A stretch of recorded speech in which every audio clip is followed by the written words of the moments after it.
ఈరోజు మనం ఆర్టికల్ 81 గురించి తెలుసుకుందాం. అదే ప్రజాసభ బ్లూ ప్రింట్. 100 కోట్ల గొంతుకలు ఒకే గదిలో ఎలా వినిపిస్తాయి? ఆ సమాధానమే మన లోక్సభ. అవును, ఇదే లోక్సభ మన ప్రజాస్వామ్యానికి పునాది. దీన్నే హౌస్ ఆఫ్ ది పీపుల్ అంటారు. అయితే ఈ సభ నిర్మాణం ఎలా ఉంటుందో చూద్దాం.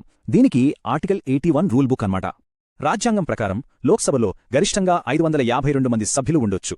ఈ సీట్ల కేటాయింపు ఎలా ఉంటుందంటే రాష్ట్రాలకు 530, కేంద్రపాలిత ప్రాంతాలకు 20. గతంలో 2 ఆంగ్లో ఇండియన్ సభ్యులను నామినేట్ చేసేవారు, కానీ ఆ నిబంధన ఇప్పుడు తీసేశారు. అందుకే ప్రస్తుతం లోక్సభలో ఎన్నికైన సభ్యుల సంఖ్య 543. మరి ఈ సభ్యుల ఎన్నిక ఎలా జరుగుతుంది? ప్రత్యక్ష ఎన్నికల ద్వారా. అంటే 18 ఏళ్లు నిండినా ప్రతి ఒక్కరూ ఓటేస్తారు. ఆర్టికల్ 80లోని కీలక సూత్రమేంటంటే సీట్ల కేటాయింపు జనాభా ఆధారంగా జరుగుతుంది. సింపుల్గా చెప్పాలంటే ఎక్కువ జనాభా ఉన్న రాష్ట్రాలకు ఎక్కువ సీట్లుంటాయి. దీనివల్ల ప్రతి నియోజకవర్గంలో దాదాపు సమాన సంఖ్యలో జనాభా ఉంటారు. ఇదే అసలైన ప్రజాస్వామ్య న్యాయం. ఈ సమానత్వ సూత్రాన్ని సుప్రీంకోర్టు కూడా సమర్థించింది. చట్టంలో దీనికి చాలా ప్రాముఖ్యత ఉంది. కానీ ఇక్కడే ఓ ట్విస్టుంది. ఈ కేటాయింపుకి వాడే జనాభా లెక్కలు ఇప్పటివి కావు.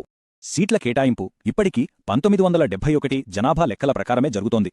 2026 వరకు దీన్ని మార్చకూడదని అప్పట్లో నిర్ణయించారు. జనాభా నియంత్రణ పాటించిన రాష్ట్రాలకు నష్టం జరగకూడదనే ఈ ఏర్పాటు చేశారు.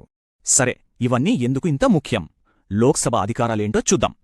దేశ చట్టాలు చెయ్యడం, బడ్జెట్ను ఆమోదించడం, ప్రభుత్వాన్ని ప్రశ్నించడం ఇవన్నీ లోక్సభ అధికారాలే. అంటే ఆర్టికల్ 81 మన ఓట్లను ప్రాతినిధ్యంగా మారుస్తుంది, మన గొంతుకను ప్రభుత్వానికి వినిపిస్తుంది. 2026 దగ్గర పడుతోంది. మరి భారతదేశ అధికార పటం ఎలా మారబోతోంది? ఇది పెద్ద